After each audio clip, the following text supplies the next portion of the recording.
caught my husband hiding expensive gifts for his side piece in our wardrobe, so I gave them to his family at Thanksgiving and exposed his betrayal. I'm a 37-year-old architect married to Daniel, who's 40. We've been together for 8 years, and honestly, I thought I knew him completely. When we first connected, Daniel was the life of every gathering, charismatic, engaging, the person everyone gravitated toward. I found his magnetic personality captivating, someone who could transform mundane experiences into adventures. But gradually, that charisma evolved into something less appealing, an insatiable craving for validation that didn't necessarily need to come from me.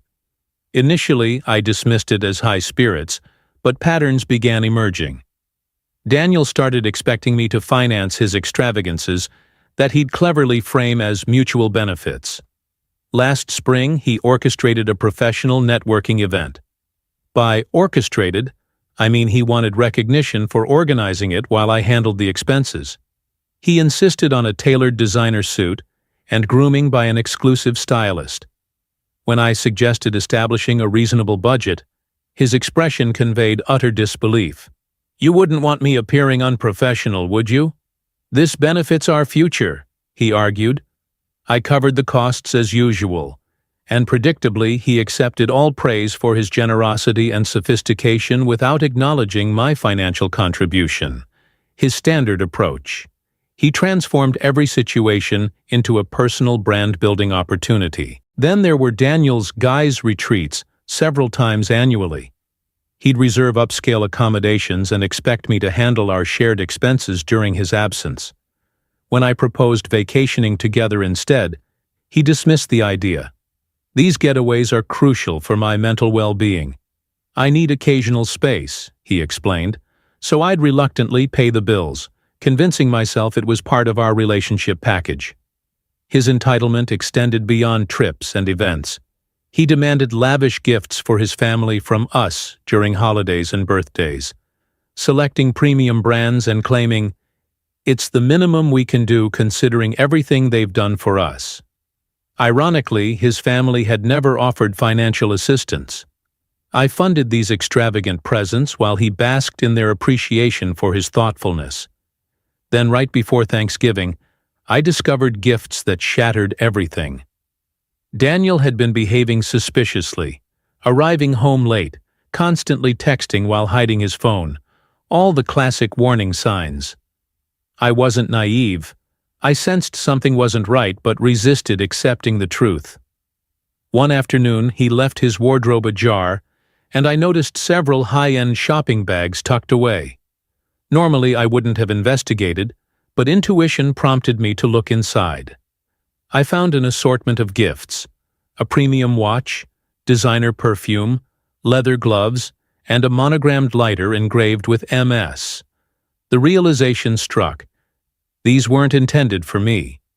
Nobody in his family had those initials, and the coincidence seemed too significant.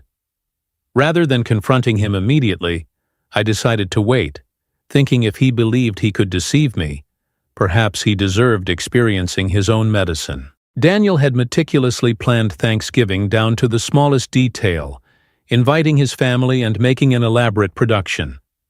He wanted the perfect holiday centered around himself, naturally. So I decided to introduce an unexpected element. I wrapped each discovered gift and labeled them with his family members' names. His mother received the watch, his father got the perfume, and his brother received the gloves and monogrammed lighter. Thanksgiving arrived, and Daniel was characteristically excited about hosting, ensuring everything appeared flawless. The meal proceeded smoothly, and during dessert, I presented the gifts. Daniel seemed surprised but played along, presumably thinking I was helping him impress everyone. His family unwrapped their presents with astonished expressions. His mother commented she'd never owned anything so luxurious. His father insisted the perfume was excessively expensive, but was clearly delighted. Then his brother examined the lighter, focusing on the engraving with confusion. "Who's MS?" he asked, chuckling slightly. Daniel's complexion turned ashen. He stammered about a potential mix-up, but his father interrupted. "What's happening, Daniel? If these aren't from you, where did they come from?" I regarded Daniel and with deliberate calmness said, "Perhaps you should explain now." The room fell silent. His mother appeared mortified, and Daniel's expression combined anger and panic.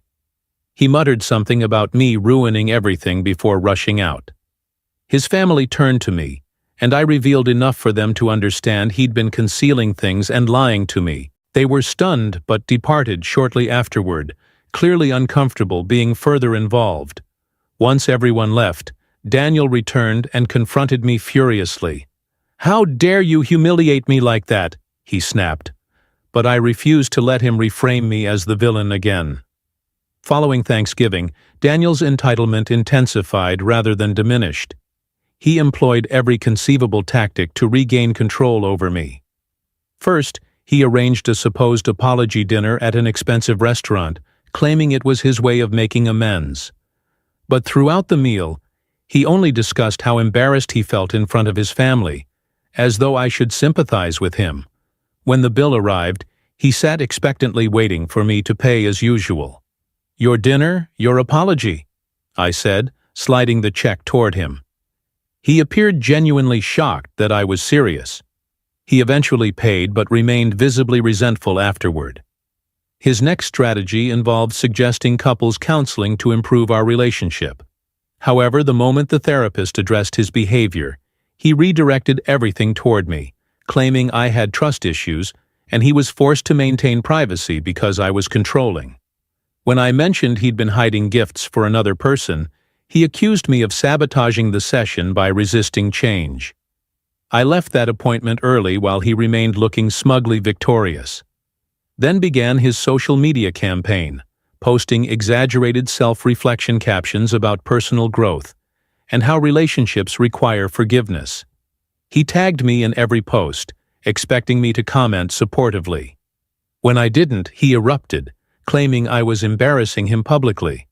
"Try honesty for once," I responded indifferently. His final attempt involved organizing a surprise gathering with our mutual friends, where he delivered a speech about his efforts to rebuild our marriage, expecting me to stand by approvingly.